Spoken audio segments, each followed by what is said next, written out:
Hi, very warm welcome to Wellbeing Mission Control. Always glad when you can join me. I'm Greg Barry, and I've got a question for you today which might be a little unusual because I think we need to sometimes pause and just challenge some of our assumptions. Assumptions about what? Well, about our sense of identity, because we are conditioned from early childhood to play all kinds of roles. We are taught to wear all kinds of masks to make us more socially acceptable.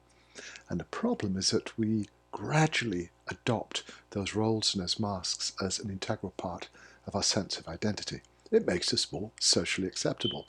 We get pats and smiles and rewards for being just easy to get along with. So in that sense, it does make a lot of sense. But my question for you is very, very simple.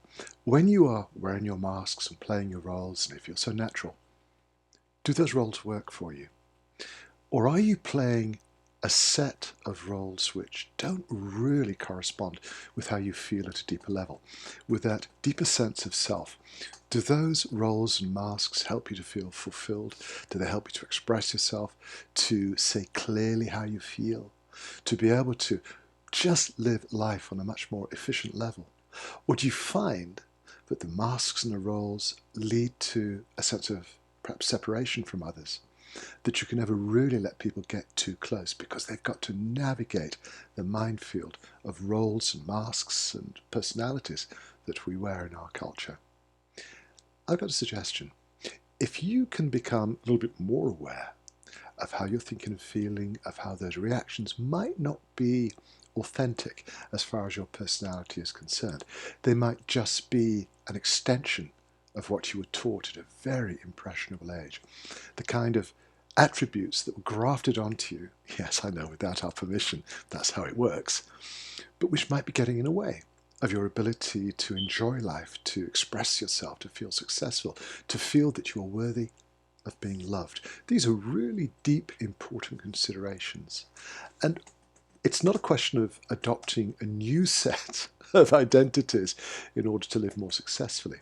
It's about removing all the layers that are getting in the way of your ability to feel stronger, healthier, happier, even fulfilled.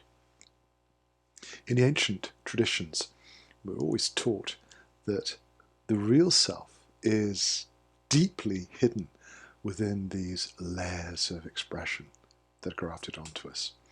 And one by one, as we discard the superfluous, the parts of us that are not really part of us, just these strange behaviors that we adopt to make life appear more easy. The more we can discard those layers, the stronger we feel, the less vulnerable we feel, the more balanced, the more centered, the more creative. I'm going to use the word confident, because there's a sense that really deep down who you are is enough. You don't have to wear the mask in order to be accepted. You don't have to act in a certain way just to get other people's approval. I know it might sound strange, it might even be uncomfortable, but I think one of the great purposes of this life is for us to learn how to uncover that deeper sense of self so that we can be perhaps more of who we really are. And that's when life becomes much more interesting, more fulfilling. It's when you get a chance to remove so much of the superfluous. It's when you give up this constant struggle of having to devote so much time and energy to maintaining the facade. When you discard these unnecessary superfluous layers, life feels much more comfortable. Does it have an impact on health? Absolutely. Does it help you with your digestion, with your creativity, with the way your mind works, with your sleep, with your energy, with your enthusiasm?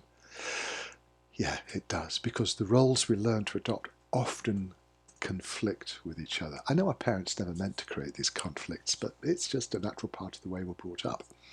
And I'm asking you today to consider whether the roles you play really satisfy your needs as a unique human being, and whether there is something waiting to be discovered deep within you that could answer all the questions you've ever had, and which will give you a life which feels so much more comfortable, less resistance, smoother, easier, and infinitely more fulfilling, because it's very close to the most natural condition any of us can experience. It's quite an interesting subject to contemplate, and I wonder what you think about it. Let me know. I'm always delighted to share views with you, to hear your ideas, even if they're completely different and contradictory to what I'm suggesting. I'm going to be back with you soon, and in the meantime, allow me to wish you a wonderful day.